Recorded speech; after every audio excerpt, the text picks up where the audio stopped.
उत्लु मा ऊहिय इलैका मिनल किताब व अक़िमिस्सलाह।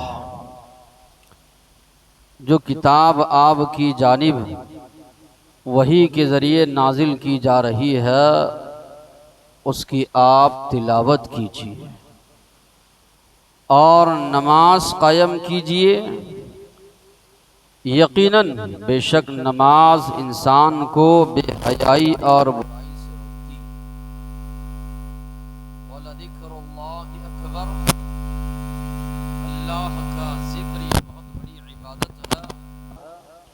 वल्लाहु यअलमु मा तस्नऊन। तुम जो कुछ कर रहे हो अल्लाह ताला उसको जानते हैं, अल्लाह उससे बाखबर है।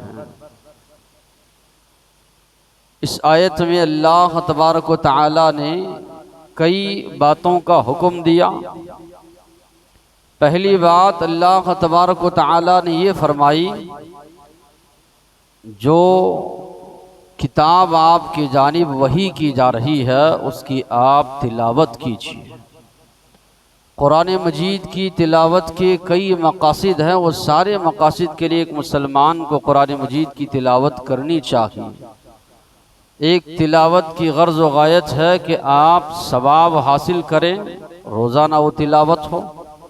एक तिलावत का मकसद ये है कि आप उसको पढ़ें, उसमें तदब्बुर व तफक्कुर करें, गौर व फिक्र करें कि अल्लाह मुझसे क्या मुतालबा कर रहा है, अल्लाह ताला मुझे किन बातों का हुक्म दे रहे हैं, किन बातों से मना कर रहे।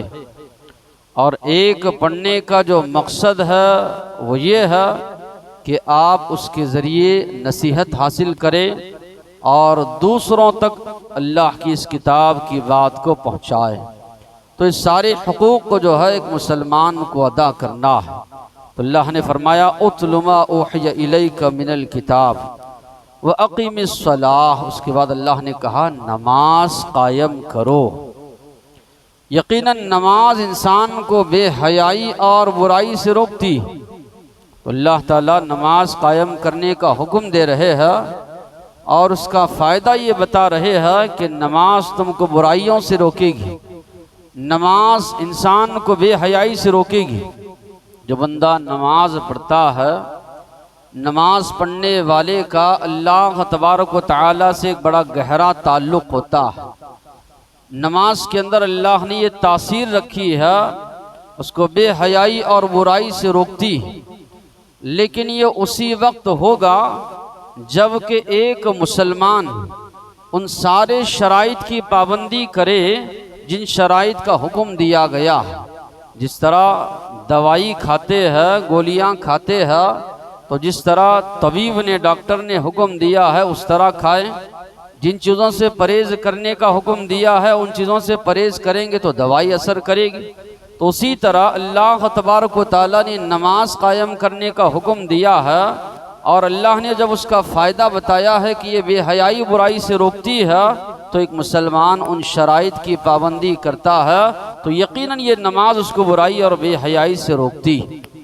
एक मुसलमान नमाज की औकात की पाबंदी करे, नमाज में खुशू और खुज़ू इख्तियार करे, नमाज में जो है नबी करीम सल्लल्लाहु अलैहि वसल्लम के तरीक़े के मुताबिक नमाज अदा करे। जो ग़िज़ा खा रहा है हलाल ग़िज़ा खाए, हराम ग़िज़ा से परहेज़ करे। तो जो शराइत बताए गए हैं उन शराइत की पाबंदी अगर एक मुसलमान करता है तो यकीनन ये नमाज उसके लिए फ़ायदा मंद साबित होगी, बुराई और बेहयाई से रोकेगी। वलज़िक्रुल्लाहि अकबर, अल्लाह का ज़िक्र ये बहुत बड़ी इबादत है। नमाज के अलावा भी अल्लाह ने हुक्म दिया अल्लाह को याद करते रहो और अल्लाह को याद करने का सबसे बड़ा ज़रिया भी नमाज करार दिया गया। दूसरी जगह अल्लाह ने फरमाया अक़िमिस्सलात लिज़िक्री, मुझे याद करने के लिए नमाज पढ़ो। आखिर में अल्लाह ने फरमाया वल्लाहु यअलमु मा तस्नऊन, जो अमल तुम कर रहे हो ये मत समझो कोई नहीं देख रहा, तुम्हारे अमाल से यकीनन अल्लाह बाखबर है। फिर इसी तरह अल्लाह ने सूरह बकरा के शुरू में अल्लाह ने फरमाया अलिफ लाम मीम ज़ालिकल किताब। अलिफ लाम मीम ये वो किताब है ला रैब फीह, जिसमें कोई शुकूक व शुबहात नहीं है, या ये अल्लाह की जानिब से नाजिल करदा है, इसमें कोई शुकूक व शुबहात नहीं। यानी ये अल्लाह ही का कलाम है। हुदल लिल मुत्तकीन, मुत्तकियों की हिदायत के लिए अल्लाह ने इसको नाजिल फरमाया है। मुत्तकी कौन है, उनकी सिफात का अल्लाह ने तज़किरा करते हुए फरमाया अल्लज़ीन युक़ीमून अस्सलाह, मुत्तकी वो है जो नमाजों की पाबंदी करता है। अल्लज़ीन युमिनून बिल गैब, जो गैब पर ईमान रखते हैं। व युक़ीमून अस्सलाह, और नमाजों की पाबंदी करते हैं। व मिम्मा रज़क़नाहुम युनफ़िक़ून, जो हमने उनको दिया है उसमें से अल्लाह के रास्ते में खर्च करते। तो मालूम ये हुआ या ये बातें बताई जा रही है, अल्लाह ने किताब तो सबके लिए नाजिल की, सब लोग इससे हिदायत हासिल करें, मगर अल्लाह ने फरमाया वही लोग इससे हिदायत हासिल कर सकते हैं जिनके अंदर तक़वा।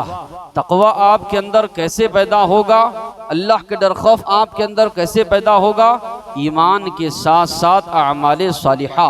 तो ईमान के बाद अल्लाह ने सबसे पहली चीज़ जो अमल में जो तस्करा फरमाया है वो नमाज का अल्लाह ने फरमाया है। मुत्तकी वो है जो गैब की बातों पर ईमान रखते हैं, मुत्तकी वो है जो नमाजों की पाबंदी करते हैं, मुत्तकी वो है जो अल्लाह ने उनको दिया है उसमें से खर्च करते।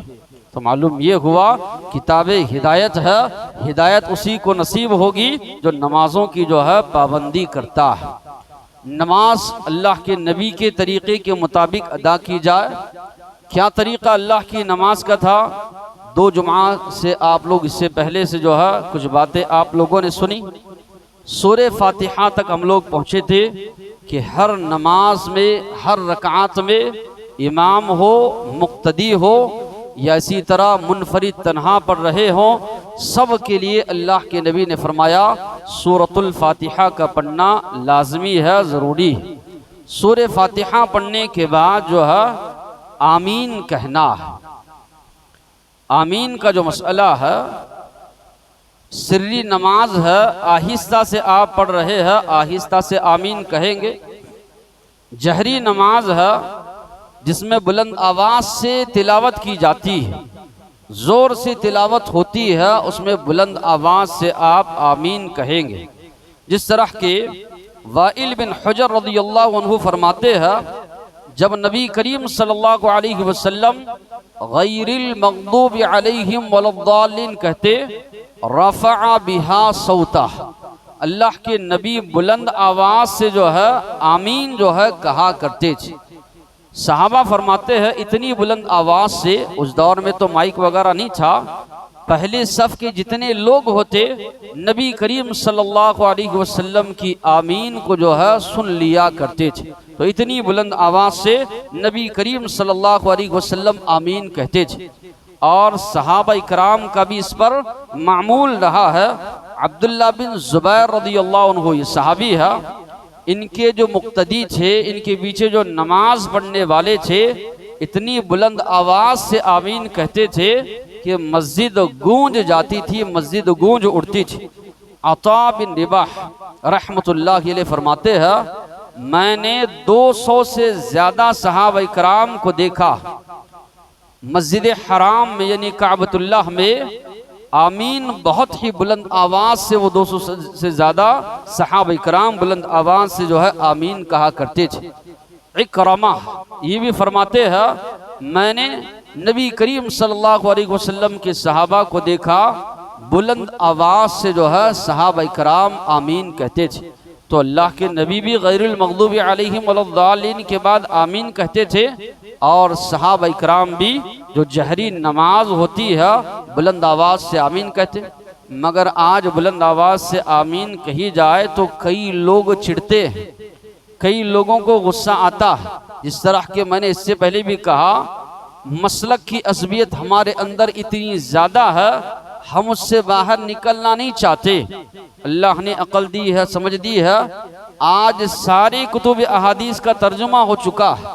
आप अहादीस की किताबों को लीजिए और उसमें पढ़िए, आपको मालूम होगा हदीस में जो अल्फाज है, आयशा रज़ियल्लाहु अन्हा फरमाती है, मा हसदतकुमुल यहूद अला शैइन, सबसे ज़्यादा यहूद तुमसे जो हसद करते हैं, एक है सलाम का मसला, दूसरा है अत्तामीन आमीन का मसला। अल्लाह के नबी फरमा रहे हैं ये जो आपस में एक दूसरे को सलामती की दुआ जो भेजते हो, एक दूसरे को जो सलाम करते हो कि अल्लाह तुमको सही सालिम रखे, अल्लाह तुम्हारी हिफाजत फरमाए, अल्लाह तुम पर सलामती नाजिल फरमाए, बरकतें नाजिल करे, रहमतें नाजिल करे, आपस में एक दूसरे को ये जो सलाम की दुआ देते हो, यहूदी बड़ा इससे चिढ़ते हैं। इसी तरह नमाज में सूरह फातिहा के बाद जो बुलंद आवाज से आमीन कहते हो, इससे भी यहूदी बहुत ज़्यादा चिढ़ते हैं। अब अंदाज़ा लगाइए जो मुसलमान का ये रवैया है, आमीन से वो चिढ़ रहा है, माना ये है कि वो यहूदियों की सिफत को अपना रहा है। इमाम अहमद बिन हम्बल बड़ा सख्त नाराज होते थे उस शख्स से जो आमीन बुलंद आवाज से नहीं कहता था, क्योंकि आमीन जो कहना है ये सहाबा इकराम की सिफत, बुलंद आवाज से चिढ़ना जो है ये यहूद और नसारा की जो सिफत बताई गई। तो एक मुसलमान को चाहिए अल्लाह के नबी की इक्तिदा करते हुए आमीन जो है बुलंद आवाज से कहे। अबू हुरैरा रज़ियल्लाहु अन्हु फरमाते हैं इसका सवाब क्या है आमीन कहने का, इदा अम्मनल इमाम फअम्मिनु, जब इमाम आमीन की आगाज करे, इब्तिदा करे, तुम लोग भी आमीन कहो। फ़इन्नहु मन वाफ़क़ तअमीनह, इसलिए कि जिसकी आमीन फरिश्तों की आमीन से मुवाफ़क़त कर जाए, गुफ़िर लहू मा तक़द्दम मिन ज़ंबी, रवाहुल बुखारी, पिछले उसके गुनाह जो हैं अल्लाह ताला माफ़ कर देते। ये क्या माना है कि तुम्हारी आमीन या तुम्हारी आमीन फरिश्तों की आमीन से मुवाफ़क़त कर जाए, तो ये इसका माना क्या मुराद है? इससे मुराद ये बताया गया सूरह फातिहा के बाद फरिश्ते भी आमीन कहते हैं, उनके साथ अगर हम भी आमीन कह रहे हैं तो अल्लाह के नबी फरमा रहे हैं मन वाफ़क़ तअमीनहु तअमीनल मलाइका, जिसकी आमीन फरिश्तों के आमीन के साथ मिल जाएगी, गुफ़िर लहू मा तक़द्दम मिन ज़ंबी, उसके पिछले जो गुनाह हैं अल्लाह तबारक व तआला सगीरा गुनाहों को माफ़ कर दे। इतना बड़ा सवाब बताया गया है आमीन के मामले में।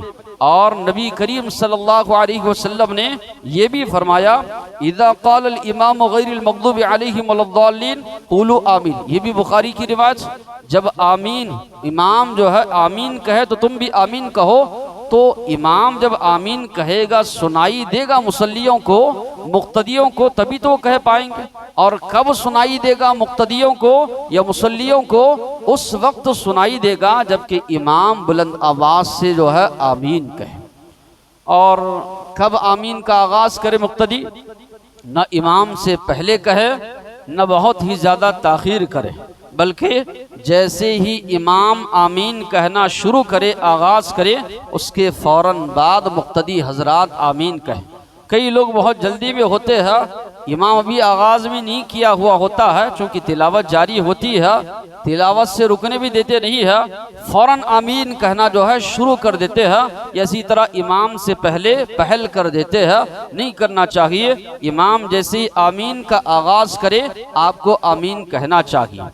अब ऐसी जगह पर जहाँ पर इमाम आमीन नहीं बोल रहा है तो क्या मुक्तदी भी ना बोले? तो यहाँ पर उलमा ने लिखा है इमाम की इक्तिदा से बढ़कर अल्लाह के नबी की इक्तिदा, चूँकि अल्लाह के नबी का हुक्म है सूरह फातिहा के बाद आमीन कहो, तो इमाम अगर ना भी कहे तब भी मुक्तदी जो है आमीन जो है कहेंगे। तो बहरहाल ये आमीन का मसला है जो नबी करीम सल्लल्लाहु अलैहि वसल्लम और सहाबा किया करते थे। उसके बाद नबी करीम सल्लल्लाहु अलैहि वसल्लम बिस्मिल्लाहिर्रहमानिर्रहीम पढ़ते और दूसरी सूरत का आगाज़ अल्लाह के नबी किया करते थे। चाहे कभी भी आप तिलावत कर रहे हैं, एक सूरत ख़त्म होने के बाद दूसरी सूरत का आगाज़ आप कर रहे हैं, तो दरमियान में बिस्मिल्लाहिर्रहमानिर्रहीम आप पढ़ेंगे। शुरू में तअव्वुज़ यानी अऊज़ु बिल्लाहि मिनश शैतानिर रजीम पढ़ना लाजमी है। अल्लाह का हुक्म है इज़ा क़रअतल क़ुरआन फ़स्तइज़ बिल्लाहि मिनश शैतानिर रजीम, जब भी कुरान पढ़ो तो अल्लाह की पनाह तुम लोग तलब कर लिया करो। तो शुरू में तो औज़ बिल्लाह बिस्मिल्लाह दोनों पढ़ना है, दरमियान में जब भी एक सूरे के बाद दूसरी सूरत का आगाज़ हम करते हैं तो उस सूरत में बिस्मिल्लाहिर्रहमानिर्रहीम से आगाज़ किया जाए। अल्लाह के नबी के बारे में फरमाते हैं अबू क़तादा रज़ियल्लाहु अन्हु अन्ना नबी कान यक़रअु फ़िज़्ज़ुहर, ज़ोहर की पहली 2 रकातों में बि उम्मिल किताब सूरह फातिहा पढ़ते, वसूरतैन, और साथ ही साथ में 2 सूरे अल्लाह के नबी पढ़ा करते थे, यानी जिसको ज़म्मे सूरा कहा जाता है। सूरे फातिहा के साथ साथ में अल्लाह के नबी ज़म्मे सूरा जो है पढ़ा करते थे।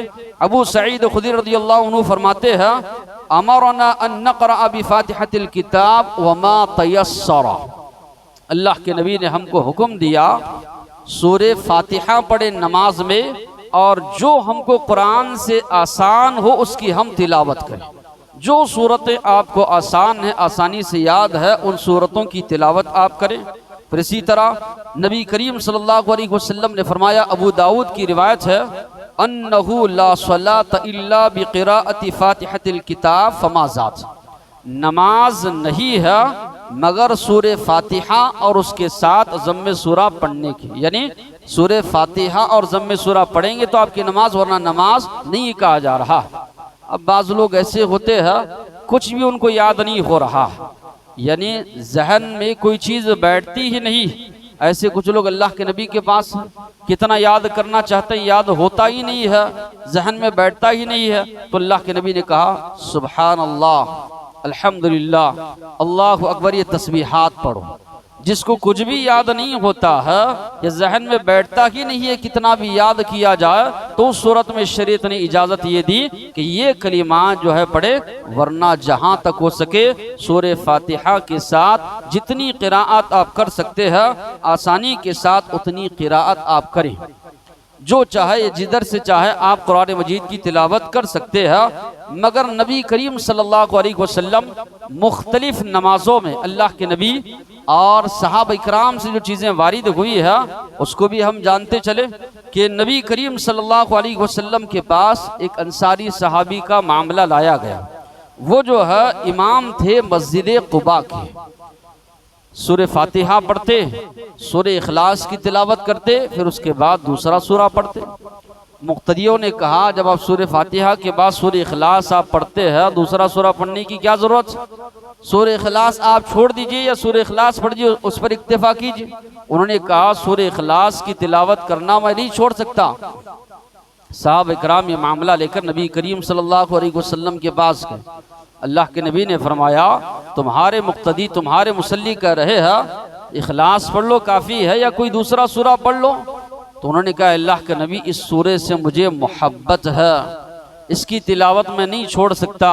अल्लाह के नबी ने उनको बाकी रखा और कहा, तुम्हारी मोहब्बत इस सूरत से तुमको जन्नत में ले जाएगी। तो मालूम ये हुआ कि इस तरह हर रकात में सूरे इखलास की तिलावत अगर कोई करता है तो उसकी शरीयत में इजाज़त है। फिर इसी तरह एक सहाबी अपने, ये बुखारी का वाक़िया है, अपने पड़ोसी के बारे में कहते, अल्लाह के नबी, इनके घर से मुझे तिलावत की आवाज़ आती है, ये सूरे इखलास पढ़ते रहते हैं नमाज तहज्जुद में। सूरे फातिहा के बाद अक्सर ये सूरे इखलास की तिलावत करते रहते।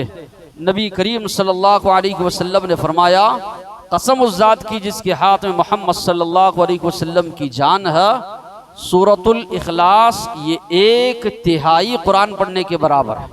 जितना सवाब 1/3 जिसको कहा जाता है, 1/3 कुरान पढ़ने से सवाब मिलता है।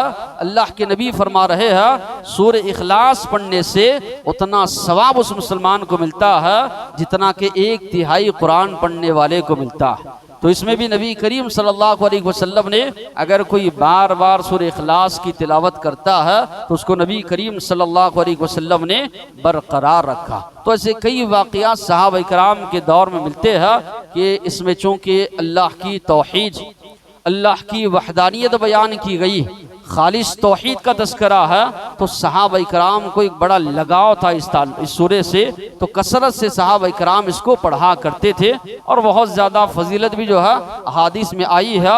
और नबी करीम सल्लल्लाहु अलैहि वसल्लम भी मुख्तलिफ औकात में कसरत से सूरा तिलावत किया करते थे, इसका तस्करा हमको मिलता है। फिर इसी तरह नमाज जुमा और इसी तरह नमाज ईदैन।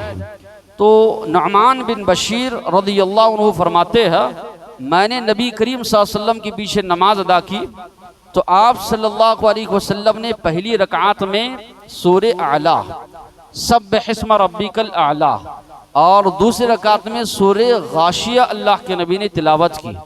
कभी कभी ऐसे हुआ जुमा और ईद दोनों एक ही दिन आए, तब भी नबी करीम सल्लल्लाहु अलैहि वसल्लम को मैंने देखा जुमा की नमाज में, ईदैन की ईद की नमाज में भी अल्लाह के नबी ने पहली रकात में सूरह आला, दूसरी रकात में सूरह गाशिया, फिर जुमा की नमाज में पहली रकात में सूरह आला, दूसरी रकात में सूरह गाशिया अल्लाह के नबी ने तिलावत फरमाई।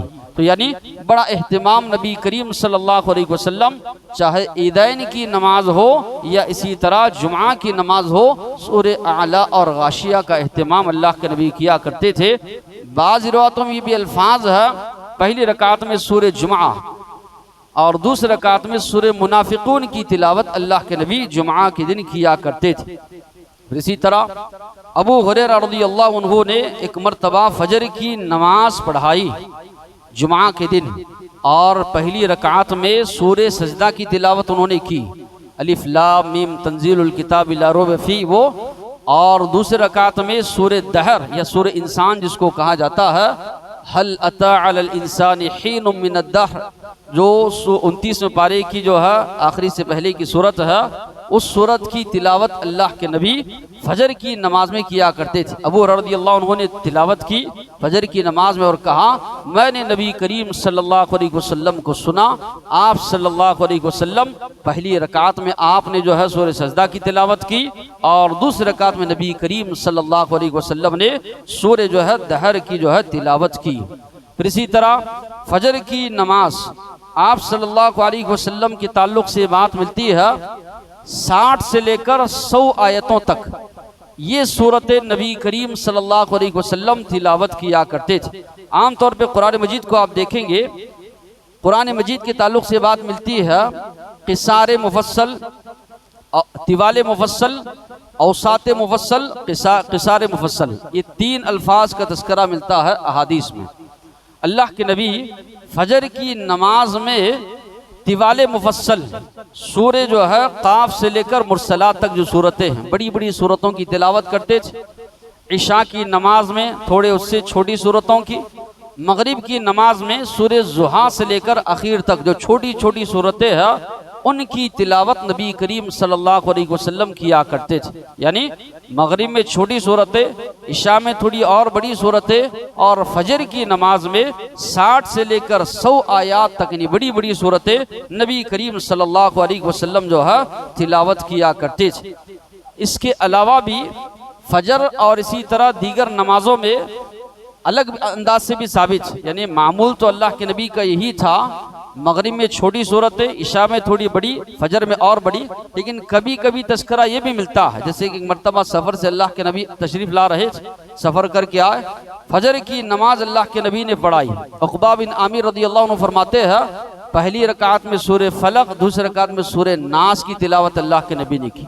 यानी छोटी सूरतों की तिलावत भी अल्लाह के नबी ने फजर की नमाज में की है हालात के हिसाब से। बाज़ रातों में भी अल्फाज है इज़ा ज़ुलज़िलतिल अर्ज़ु ज़िलज़ालहा, सूरह ज़िलज़ाल एक ही सूरह को अल्लाह के नबी ने दोनों रकातों में पढ़ा। तो मालूम ये हुआ एक ही सूरा दोनों रकातों में पढ़ा जा सकता है, एक ही सूरत को दोनों रकातों में पढ़ा जा सकता है, जिस तरह के नबी करीम सल्लल्लाहु अलैहि वसल्लम ने सूरह ज़िलज़ाल जो है आप सल्लल्लाहु अलैहि वसल्लम ने फजर की नमाज में जो है पढ़ी।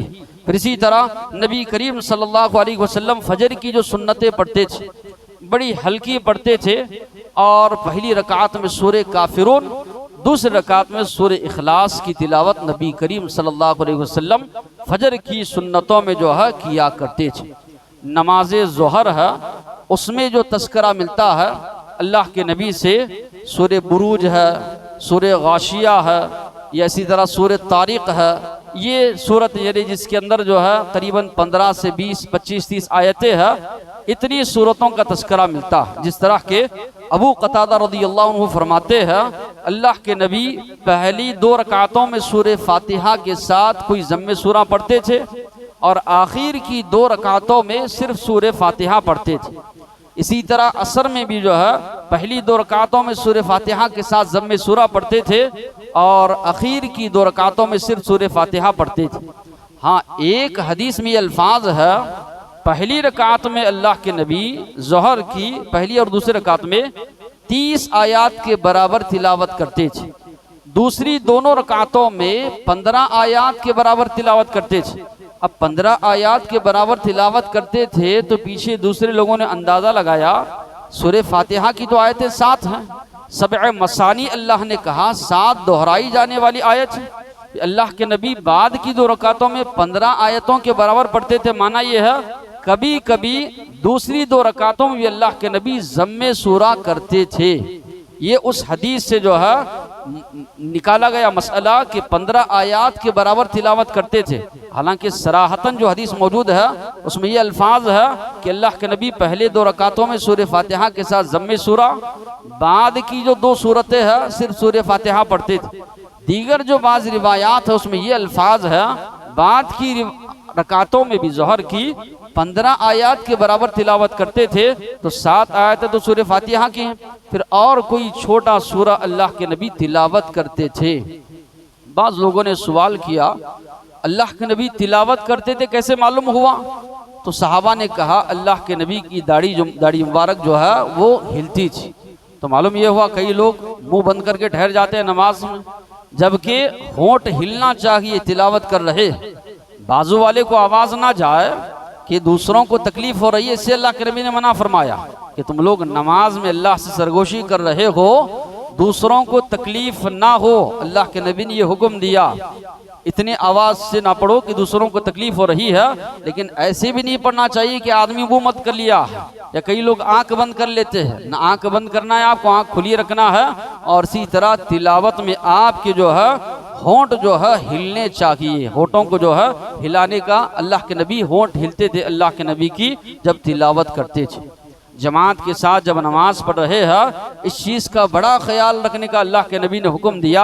एक मरतबा मुआज़ इब्न जबल रज़ियल्लाहु अन्हु इशा की नमाज पढ़ाने के लिए खड़े हो गए, सूरह बकरा की तिलावत शुरू कर दी। एक आदमी जो खेती बाड़ी करने वाला था सलाम फेर दिया, बीच में से निकल कर चले गए। दूसरे दिन अल्लाह के नबी के पास मामला पेश हुआ, जमात से दरमियान से निकल कर चले गए। अल्लाह के नबी ने उनको बुलाया, क्यों जिस तरह तुमने क्यों किया? कहा अल्लाह के नबी मैं खेती बाड़ी करने वाला आदमी हो, दिन भर काम काज करके थक गया हूँ।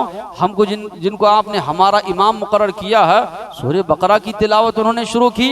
अल्लाह के नबी ने 3 मरतबा फरमाया अफत्तानुन अंता अफत्तानुन अंता अफत्तानुन अंता, क्या आप लोगों को फितने में डालना चाहते हैं? फितने में डालना चाहते हैं? पीछे लोग ज़ईफ भी है, बीमार भी है, कमजोर भी है, जलहाजा जरूरतमंद लोग भी है, उनका ख्याल करते हुए तुम नमाज पढ़ाओ। अल्लाह के नबी ने फरमाया तन्हा आदमी पढ़ रहा है, जितनी देर चाहे ठहर कर नमाज पढ़े। अल्लाह के नबी खुद इतनी देर ठहर कर नमाज पढ़ते थे, आपके पैरों में वर्म आ जाता था, पैर सूज जाते थे। वहाँ आपका तकवा यकीनन हो, आप जितनी देर ठहर कर नमाज पढ़ते हैं पढ़िए। लेकिन जब जमात के साथ नमाज अदा की जा रही है तो नबी करीम सल्लल्लाहु अलैहि वसल्लम ने इन चीज़ों का जो है हुक्म दिया।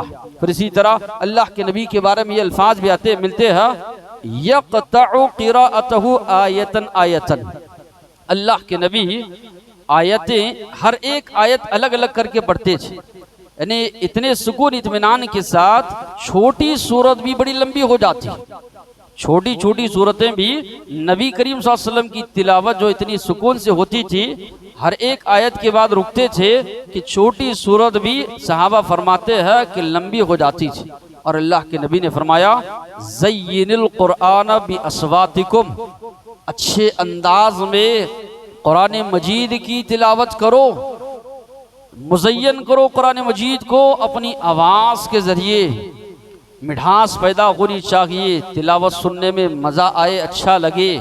अल्लाह के नबी ने फरमाया अल्लाह जितना गौर से कान लगाकर कुरान मजीद की तिलावत को सुनते हैं, किसी और को अल्लाह तबारक व तआला कान लगाकर उस तरह नहीं सुनते।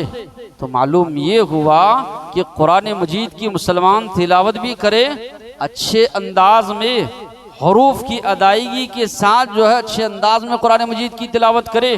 कई लोगों को आप देखेंगे पूरी ज़िंदगी गुजर जा रही है, आइन कहाँ से पढ़ना है उसको, अलीफ कहाँ से पढ़ना है नहीं मालूम, स्वाद है, सीन है, जा है, तीनों को एक ही तरह पढ़ेंगे। इसी तरह ज़ाद है, दाल है, जा है, सब को एक ही तरह पढ़ेंगे।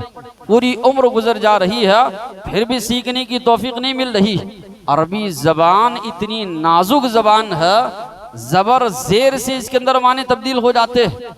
आइन की जगह आप अलिफ पढ़ रहे हैं तो कहाँ से कहाँ माना चले जाएगा।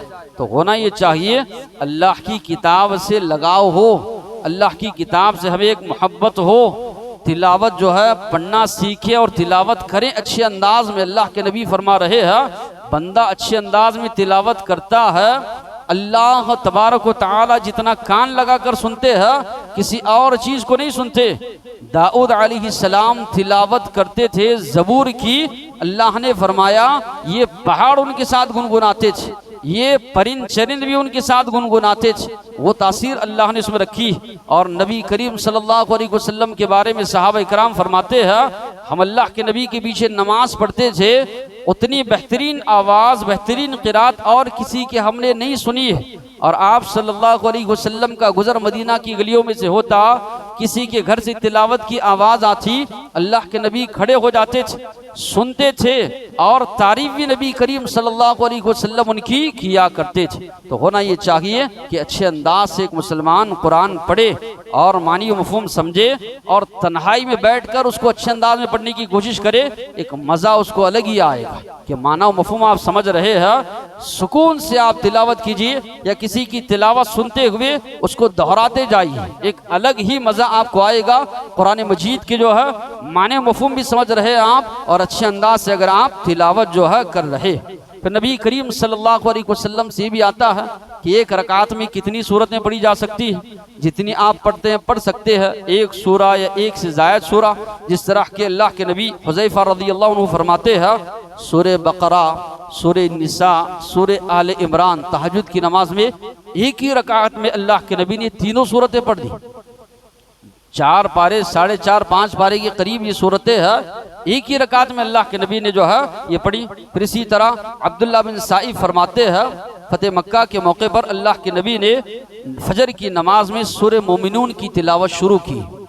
खांसी शुरू हुई अल्लाह के नबी को, दरमियान ही में नबी करीम सल्लल्लाहु अलैहि वसल्लम रुकू में चले गए। तो मालूम ये हुआ एक सूरत का कुछ हिस्सा भी पढ़ सकते हैं या इस तरह के हालात पेश आए तो आदमी रुकू में भी जा सकता है। इसी तरह अबू दर रज़ियल्लाहु अन्हु फरमाते हैं कभी कभी एक आयत अल्लाह के नबी सारी रात पढ़ते रहते, रात में तहज्जुद की नमाज को जब उठते एक ही आयत तिलावत करते रहते। इस तरह आयशा रज़ियल्लाहु अन्हा के बारे में मिलता है फमन्नल्लाहु अलैना व वक़ाना अज़ाब अस्समूम, अल्लाह का ये बहुत बड़ा एहसान है कि अल्लाह ने हमको जहरीले अजाब से बचा लिया। ये अजाब का तस्करा है, बार बार पढ़ती जा रही है, ज़ारो क़तार होती जा रही। तो इस तरह एक आयत जो माना खैज़ है, इसी तरह कोई आयतल कुर्सी है या कोई आयत है जिसको जो है एक इंसान को बहुत ज़्यादा वो दिल को जो है लग जाती है, बार बार उसकी तिलावत कर रहे हैं, तो इसकी भी इजाज़त है। अल्लाह के नबी कभी कभी एक ही आयत तहज्जुद की नमाज में बार बार उसकी तिलावत जो है किया करते थे। फिर एक ही सूरत को 2 रकातों में पढ़ने का तस्करा, इस तरह के मैंने कहा सूरह ज़िलज़ाल अल्लाह के नबी ने 2 रकातों में जो है आप सल्लल्लाहु अलैहि वसल्लम ने जो है पढ़ी। फिर इसी तरह क्या तिलावत में कुरान मजीद की तरतीब ज़रूरी है, यानी सूरह बकरा के बाद आले इमरान है, आले इमरान के बाद निसा, यही तरतीब ज़रूरी है? नहीं, कभी आगे पीछे हो जाए तो भी हर्ज है। चूँकि अब जो हदीस मैंने पेश की उसके अंदर ये अल्फाज है, हुज़ैफ़ा रज़ियल्लाहु अन्हु फरमाते हैं अल्लाह के नबी ने सूरह बकरा पढ़ी, सूरह निसा पढ़ी, फिर सूरह आले इमरान। जबकि तरतीब के लिहाज से अगर आप देखेंगे सूरह बकरा के बाद सूरह आले इमरान, लेकिन पहले अल्लाह के नबी ने सूरह निसा पढ़ी। तो आगे पीछे भी अगर तरतीब हो जाए कुछ मसला नहीं है, तरतीब से पढ़े ठीक है, आगे पीछे भी अगर सूरतें हो जा रही है कोई हर्ज नहीं। क्या कुरान मजीद देखकर तिलावत की जा सकती है? अल्लाह के नबी ने फरमाया नमाज के लिए उसको आगे बढ़ाओ जिसको कुरान मजीद ज़्यादा याद है। तो माना ये हुआ कि याद करके आपको नमाज पढ़ना है। अल्लाह के नबी और सहाबा याद करके ही तिलावत करते थे, सुन्नत हो, नवाफिल हो, फ़र्ज हो, बग़ैर देखे आपको तिलावत करना है। हाँ, कभी कभी अगर नवाफिल में देख कर पढ़ना चाहे तो एक रिवायत मिलती है कि ज़कवान जो आयशा रज़ियल्लाहु अन्हा के ग़ुलाम है वो मुसहफ़ देख कर तिलावत करते थे। लेकिन बाज़ उलमाओं ने कहा मुसहफ़ देख कर तिलावत करने में बहुत ज़्यादा हरकत होगी, आपको सीने पर हाथ बांधना है, हाथ बांध नहीं पाएंगे, बार बार हाथ खोलना है, कुरान रखना है, कुरान उठाना है, बहुत ज़्यादा हरकत हो जाएगी। इसलिए बेहतर यही है कि आप जो है सुनन व नवाफिल में भी बगैर देखे कि जो याद है उसी को पढ़ो। फिर इसी तरह नबी करीम सल्लल्लाहु अलैहि वसल्लम के बारे में ये भी आता है, कुरान पढ़ते पढ़ते दरमियान में तस्बीह की आयत आती, अल्लाह के नबी सुबहान अल्लाह कहते। अल्लाह के अजाब की आयत आती, अऊज़ु बिल्लाह पढ़ते मैं अल्लाह से पनाह मांगता हूँ। कोई चीज़ सवाल करने की आयत आती, अल्लाह से सवाल करते। ये तन्हा अगर आप पढ़ रहे, जमात के साथ पढ़ रहे हैं, वहाँ सबूत नहीं मिलता। कई लोग सब्बिहिस्म रब्बिकल आला के जवाब में सुबहान रब्बियल आला कहते हैं, जमात में इसका सबूत नहीं मिलता। या इसी तरह इन्ना अलैना इय्याहुम सुम्मा इन्ना अलैना हिसाबहुम जो है, अल्लाहुम्मा हासिबना हिसाबहुम, ये सिरा पढ़ते हैं तो जमात में आप ना पढ़ें। तन्हा अगर आप पढ़ रहे हैं तो तब आप पढ़ सकते हैं, जमात के साथ इसका तज़किरा नहीं। फिर इसी तरह ये बात भी मालूम होती है, दौरान नमाज अगर कोई आदमी कोई आयत तिलावत करते हुए रो पड़ता है तो इसकी भी इजाज़त है। जिस तरह के अल्लाह के नबी के बारे में आता है, अल्लाह के नबी कुरान मजीद की तिलावत करते हुए रो देते थे। आपकी सीने मुबारक से अजीज़ुन का अजीज़िल मिर्जल, हांडी जब खौलती है तो आवाज़ आती है, उस तरह की आवाज़ नबी करीम सल्लल्लाहु अलैहि वसल्लम की सीने मुबारक से आती थी। तो कुरान मजीद की तिलावत करते हुए कोई रोता है तो रोना ये नमाज के मुनाफी नहीं है, रो सकते, इससे जो है शरीयत में इसकी इजाज़त दी गई। अल्लाह से दुआ है जो मसाइल सुने हैं अमल की तौफीक अता फरमाए। वाक़िअ दवाना अनिल हम्दुलिल्लाहि रब्बिल आलमीन।